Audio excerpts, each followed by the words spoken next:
Yo los invito a que por favor se sienten por acá, en los primeros asientos.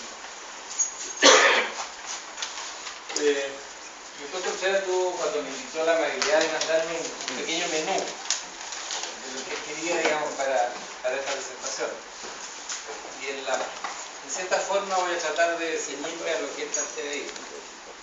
Quizás no en el mismo orden que lo plantea, pero ceñirme a lo que plantea. En primer lugar, yo a lo largo de mi vida, que ya me voy acercando a los 70 años, que no se note, he tenido una vertiente clínica. Yo soy médico internista formado en la Universidad de Chile, en El Salvador. Pero desde que estudié el pregrado en la Universidad de Chile, siempre me interesó la salud pública. Y probablemente la persona que me motivó a la salud pública fue mi profesor de salud pública en la Chile, que todavía vive y es un hombre brillantísimo, que es el doctor Carlos Montoya Aguilar. Que fue el que me dejó un poco metido el virus de la salud pública. De tal manera que, habiéndome recibido yo el año 70 de médico, habiéndome especializado, digamos, terminé en junio del 73, ejercí hasta el año 79, y ahí me fui entonces a Inglaterra a estudiar salud pública. Pero la verdad es que no estudié salud pública, pero con otro nombre. Lo que yo hice se llama salud comunitaria, y tiene un apellido, en países en desarrollo. La verdad es que la salud pública, y aquí ya entro en materia, consta de dos disciplinas muy antiguas y una mucho más nueva. Y eso es bueno tenerlo claro. Que son la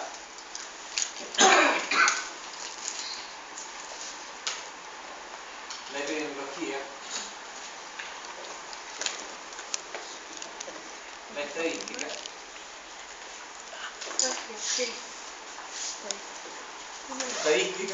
y la economía de la salud. Lo nuevo aquí, o sea, lo nuevo para mí en el año 79, que motivaba a irme tan lejos, era justamente la economía de la salud, que en ese momento en Chile no estaba desarrollada como disciplina académica. Ahora sí lo está, felizmente, y bastante bien. En todo caso, son las herramientas que ahí están, las herramientas que la salud pública posteriormente le presta, ¿no es cierto?, a la salud familiar.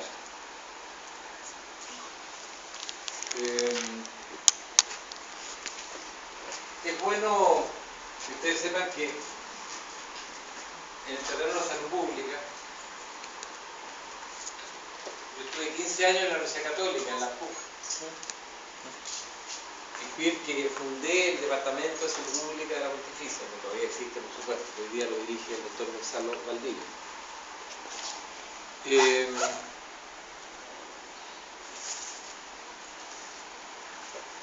La cuantificación que permite la salud pública poblacional de las enfermedades, tanto las antiguas enfermedades transmisibles que todos conocíamos, cuando yo me recibí todavía había tifoidea, había mucha hepatitis, hoy día mucho menos, muy raro encontrarse con una tifoidea. Hepatitis sí todavía existe, pero hepatitis A, que es la que veíamos miles, ya tampoco existe, debe existir la C y la B. Pero ¿qué se nos vino en los últimos 20 años? Por supuesto, las enfermedades crónicas no transmisibles. Y yo creo que eso es un aporte que directamente hizo la epidemiología.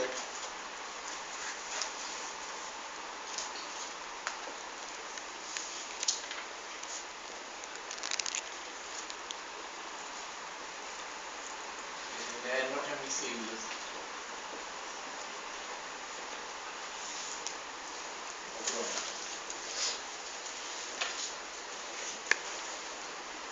En rigor, la atención familiar, la salud familiar, se vino por otro lado a reforzar, yo diría, a refundar.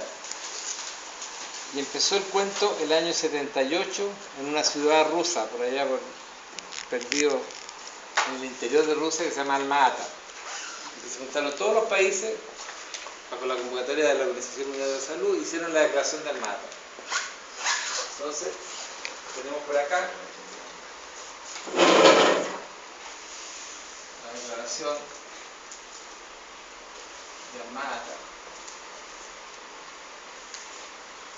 que establece que la estrategia de la atención primaria de salud es la que van a adoptar todos los países que están afiliados a la Organización Mundial de la Salud, en el caso nuestro a la Oficina Panamericana de la Salud, que es la oficina regional de la OMS, para manejar la salud en los países. O sea, de ahí parte, Chile participó en esa conferencia, Chile firmó esta declaración de Almagro en su momento, en el 78. Yo diría que inmediatamente después de esto se crea en Chile los programas de salud familiar en varias universidades. La Universidad de Chile, la doctora Segovia, es de las primeras, por supuesto, la doctora Villaseca, que está en este minuto en Concepción, a cargo del programa, en la USAS también está el programa, en la Universidad del Desarrollo, en la Universidad de Valparaíso, o sea, les podría nombrar muchas universidades que ya en esa época crearon los programas de salud familiar. Yo desde dentro vi los programas de la Católica, que tienen dos vertientes. Por acá, por favor. Que tiene dos vertientes, una de salud familiar del adulto y otra de salud familiar del niño. Son varios años de esos dos programas. Entonces, esto significa que en Chile se crean los programas universitarios para médicos de salud familiar.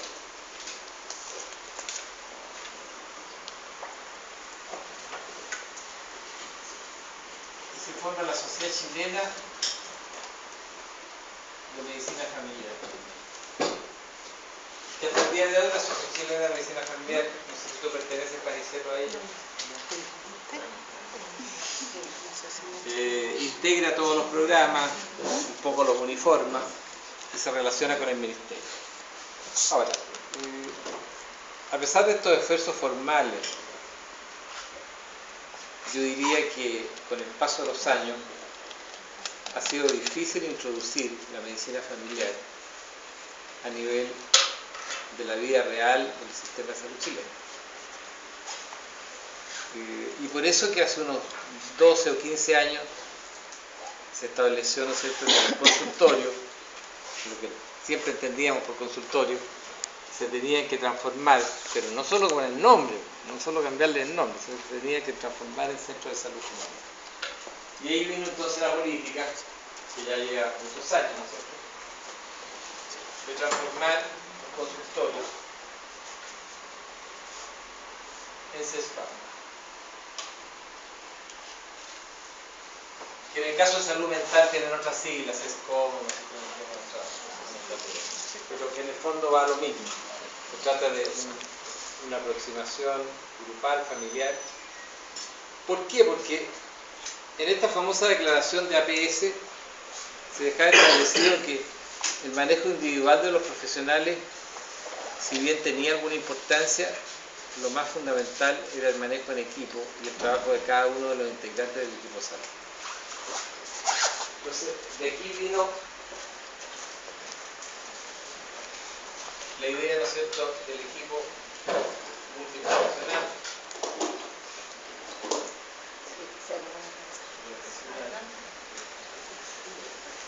Y de la importancia fundamental del manejo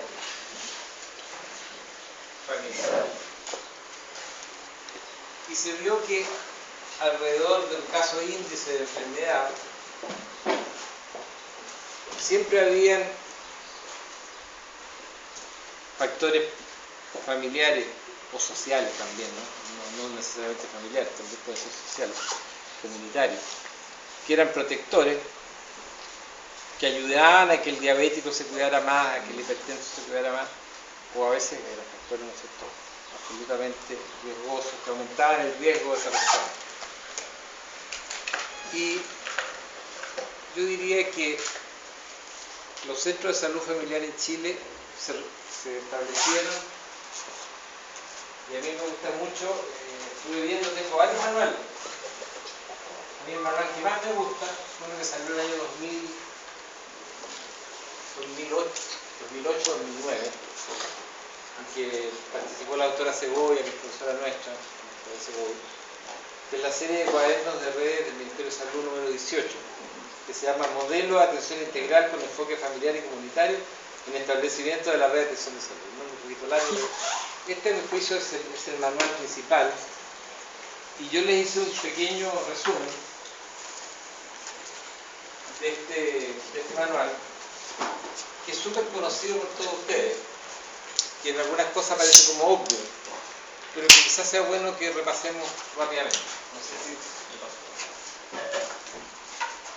Que la foto del video de acá. ¿Lo paso bien? Bueno. Ahora, estos pasos que aquí muestran son los pasos que ustedes mismos pasaron, las etapas que ustedes mismos pasaron para llegar al centro de salud familiar. O sea, no van a ver nada mayormente nuevo. La próxima. Bueno, los elementos del modelo, de alguna manera ya los vimos: centrado en la persona, énfasis en lo promocional y preventivo, enfoque familiar, integral, centrado en la atención ambulatoria, con participación, intersectorialidad, calidad, uso de tecnología apropiada y gestión de personas y los trabajadores. Estos ingredientes, cada uno de ellos, no lo vamos a profundizar, sería una cosa, incluso podría ser aburrido hacerlo, pero cada uno de estos ingredientes es importante. Y la verdad las cosas es que yo tuve una segunda razón para ir al extranjero a estudiar. Una fue que aquí en Chile, en aquella época, no se enseñaba economía de la salud, junto con salud pública. Pero la segunda razón por la cual me fui a Inglaterra es porque yo quería conocer en la vida real, y lo conocí, el modelo inglés del Servicio Nacional de Salud, que la verdad es que en algunas cosas se parece al modelo chileno, salvo en el General Practitioner, que es una cosa muy propia de anglosajona e inglesa, que realmente el General Practitioner significa, en buenas cuentas, que prácticamente nadie pisa un hospital en Inglaterra, nadie, absolutamente nadie, si no pasa primero por su GP territorial. Yo personalmente, como soy hipertenso, y en esa época era hipertenso, tenía mi propio General Practitioner, entonces tenía que ir a ver. Y felizmente nunca me tuve que hospitalizar, pero si hubiera tenido que hacerlo, habría tenido que ser él el que me hubiera derivado a hospitalizar. No es cosa de llegar directamente a un servicio de urgencia y que lo hospitalicen. Allá no pasa eso. Pero en las demás cosas, yo diría que en esa época Inglaterra tenía, y tiene hoy día, un poco el modelo territorial de epidemiología geográfica que se desarrolla hoy día en Chile. Con énfasis muy importante, que en Chile está empezando a tener el peso que debe ir a tener en los aspectos. Ustedes saben que clásicamente en salud pública se habla de promoción, prevención, curación, rehabilitación. Entonces, obviamente, los sistemas de salud antiguamente destinaban el 90% de sus recursos a la curación y a la rehabilitación. Pero hoy día hemos logrado, felizmente, que más o menos el 30% de los recursos en Chile se destinen a promoción de la salud y a prevención.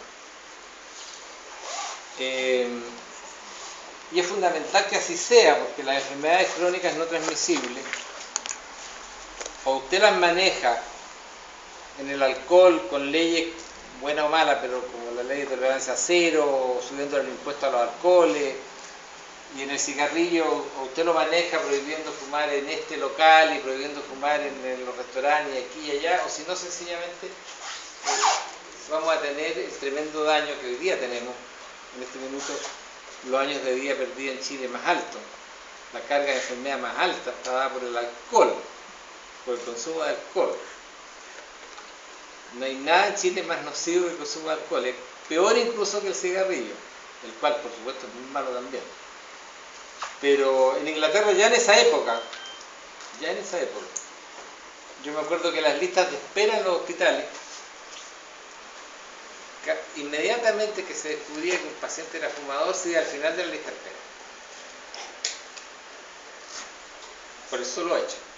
Si se acreditaba, digamos, que la persona fumaba, al final de la lista de espera. Y toda la población lo toleraba, no hacían paro, ni huelga, ninguna cosa. Era una cosa socialmente aceptada, y lo sigue siendo. Y tomaban la preeminencia, por supuesto, los pacientes que no tenían factores de riesgo. Bueno, las etapas que ustedes han pasado son estas, ¿no es cierto? El cambio de la implementación de la experiencia de los equipos, la etapa de los equipos en la implementación del modelo, la implementación de buenas prácticas, la implementación de la etapa de motivación y compromiso, de buenas prácticas en la etapa de desarrollo, y buenas prácticas en la etapa de... Yo diría que ustedes han pasado por todo ese camino, ese es el camino que pasan los consultorios para llegar, digamos, a ser centros de salud familiar. Ustedes ciertamente ya lo vivieron. Esta la puse solamente por la siguiente razón. Para que un área del conocimiento humano y un área de la salud o de la medicina tenga derecho, yo diría, a tener nombre propio, es muy esencial que tenga conocimientos propios de la disciplina. O sea, nadie hablaría, ¿no es cierto?, de ninguna de las especialidades médicas si no hubiera un conocimiento propio de la psiquiatría, de la pediatría, etcétera, de cada una de las especialidades.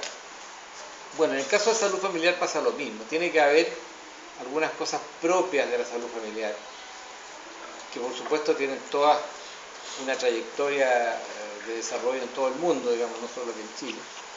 Y hay mucha bibliografía detrás de estas cosas. Y por ejemplo, ustedes ven que la salud familiar, Panicero esto no lo he vivido, pero intensamente mientras hizo la beca, ustedes tienen elementos teóricos de Flack sobre la población que tienen a cargo y la sectorización que tienen a cargo. Y tienen, por ejemplo, todos estos instrumentos para trabajar con la familia.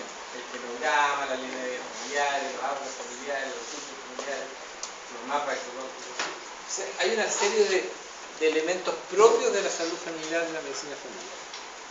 Yo diría que hay países como Cuba, justamente, que ha desarrollado mucho la medicina familiar y ha tenido muy buenos indicadores de salud históricamente. En América, en toda América, los indicadores de salud cubanos siempre han sido mejores que los indicadores de salud norteamericanos. Mejores. Y los de Costa Rica también, que también han adoptado buenas partes de este modelo. De tal manera que esta cosa realmente sirve y funciona. Y se ha podido medir en países enteros.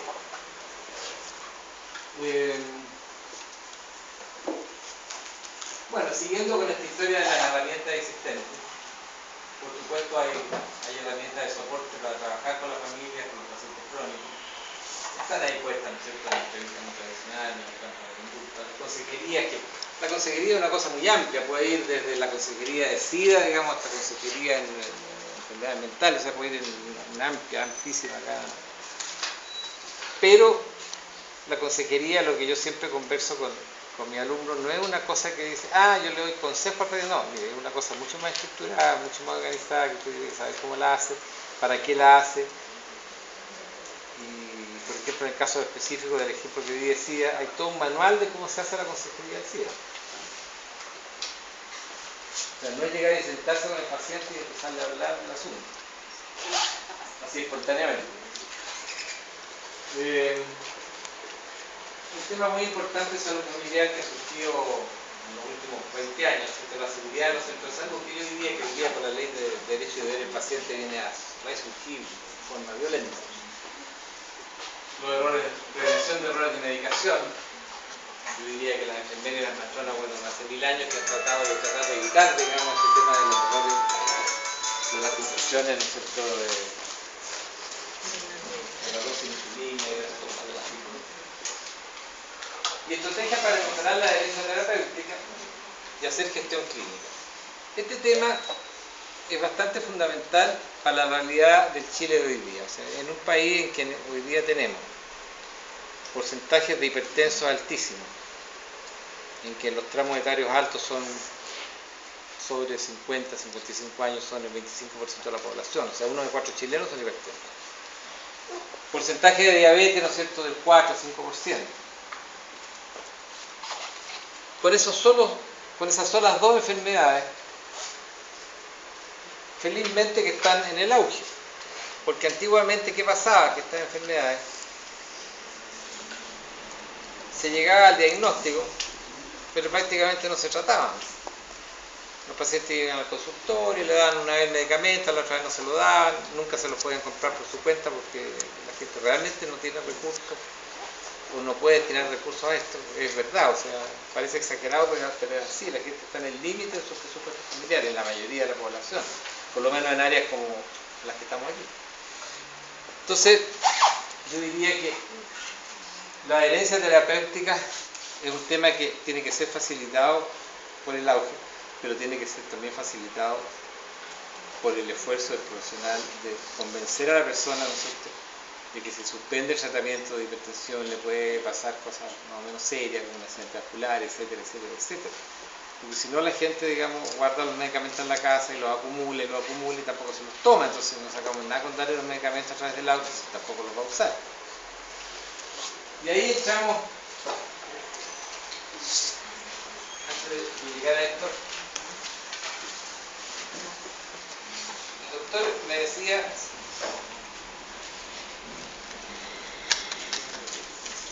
uno de los indicadores fundamentales que debiera usarse siempre en salud pública, en cualquier programa, es la cobertura. Los indicadores de cobertura son muy importantes porque hasta hace pocos años en Chile se estimaba que de los hipertensos que había en Chile se estaba cubriendo con mucha suerte, lo dice la Sociedad Chilena de Hipertensión, que son gente bastante seria, se cubría un quinto, un 20% del total.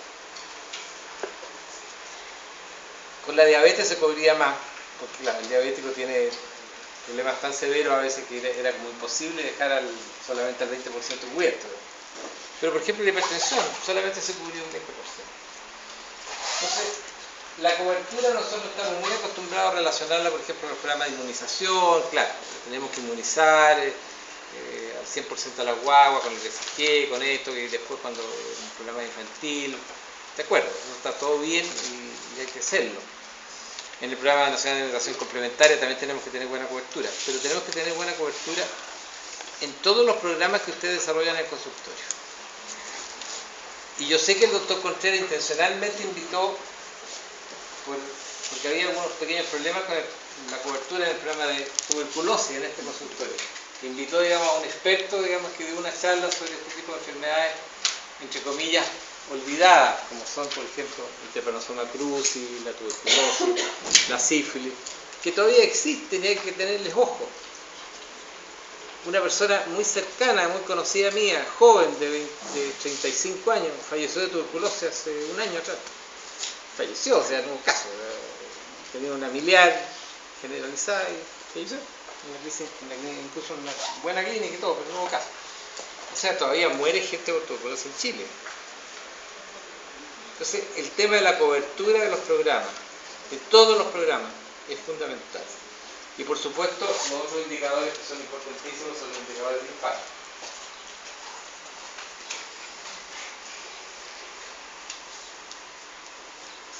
Que son un poco más complejos, porque uno dice ya, logré una cobertura con el programa de hipertensión. Aquí en la comuna de Quinta Normal, la Renca, no sé, las tres comunas que ustedes forman parte, tengo más o menos cubierto ya el 75%, que sería un buen número.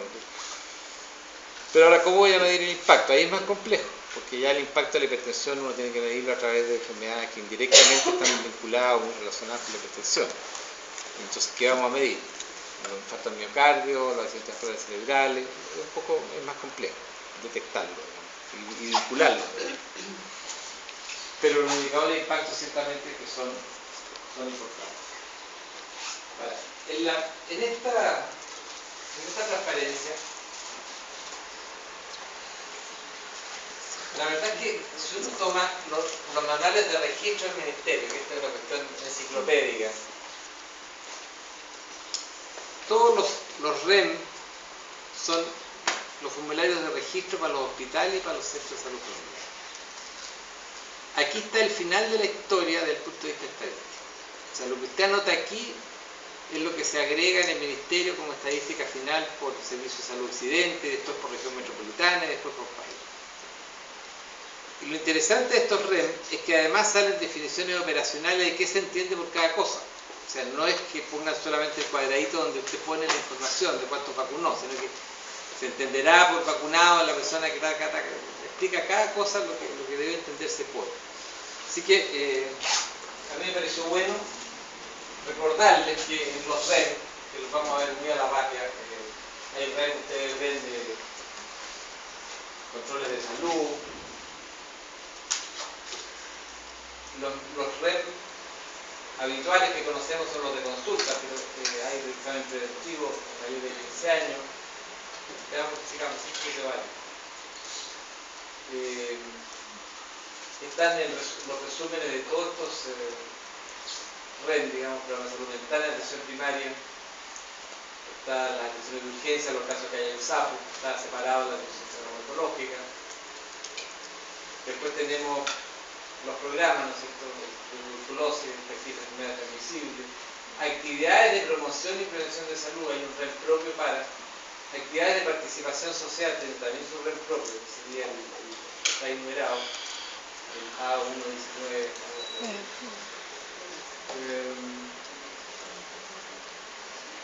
Creo que eso sería el principio. Por lo tanto, yo quería en unos 40 minutos, todavía me quedan algunos minutos, y repasando. Primero, la salud pública ofrece las herramientas para hacer una buena salud poblacional y una buena salud familiar. Estuve viendo, yo tengo una pequeña colección de libros de salud pública, y el que quiera meterse por primera vez en la epidemiología, y no es que le ande haciendo propaganda a la Mediterránea ni al libro, este libro lo escribieron 3 grandes epidemiólogos ingleses que todavía están vivos. Y yo revisé la traducción del inglés al español y hice el prólogo a este libro, y la verdad es que en 100 páginas está toda la epidemiología. ¿Usted parece que lo conocía? Usted lo tiene. Realmente es una pequeña obra maestra, está publicado por el British Medical Journal, y yo tengo textos de 400, 500 páginas que en el fondo dicen lo mismo que esto. O sea, aquí está lo esencial de lo esencial. Y cuando uno ve el índice, se da cuenta, digamos, de los grandes temas de la epidemiología. Cómo identificar enfermedades en poblaciones, en el capítulo 8. Cómo comparar las tasas de enfermedades. Errores y sesgos en las mediciones. Planificación y realización de un estudio. Y vienen los principales estudios que hace la epidemiología: estudios ecológicos, estudios longitudinales, estudios de casos, controles y transversales, estudios experimentales. Después viene un capítulo sobre los brotes de enfermedad, y finalmente termina con uno de cómo leer y comprender los informes epidemiológicos. Y realmente en 100 páginas está todo lo que esencialmente comprende la epidemiología. La estadística, la verdad es que textos de estadística también tengo alto, no me traje ninguno. ¿Por qué? Porque en este minuto, ya hace 15 años, la estadística, la OPS regalaba programas estadísticos utilitarios como el IPINFO, que usted lo podía poner en cualquier parte, en el consultorio, y era gratis. Hoy día prácticamente para calcular una R, para calcular la significancia, un estándar, cualquier cosa estadística, usted lo que usa es el programa SPSS. Y los que son más avesados usan el programa SAS. O sea, ya el computador lo hace. Uno no se puede hacer el cálculo estadístico como lo hacía yo hace un montón de años. Por lo tanto, en estadística lo único que hay que poner aquí es el SPSS. Para los más avesados, SAS. Ahora, igual hay programas tan simples como los que vienen en Microsoft Office, que traen ya algunos programas estadísticos incluidos. Traen calcular una R, por ejemplo, relacionar dos variables, por ejemplo, la calcula prácticamente cualquier computador con Microsoft Office, o sea, cualquier otro programa. Por lo tanto, yo diría que la estadística, de alguna manera, se ha ido un poco simplificando como ayuda a la aplicación práctica de la salud familiar y de la medicina familiar. Otro aspecto que sí no se ha simplificado tanto y que todavía necesita la presencia y el trabajo de un estadístico profesional son los muestreos. O sea, cuando usted quiere hacer una encuesta poblacional aquí, por ejemplo, en la comuna de Quinta Normal, y quiere que la muestra sea representativa de toda la población, realmente necesita la ayuda en estadística para que sea los domicilios, que finalmente sea una muestra representativa.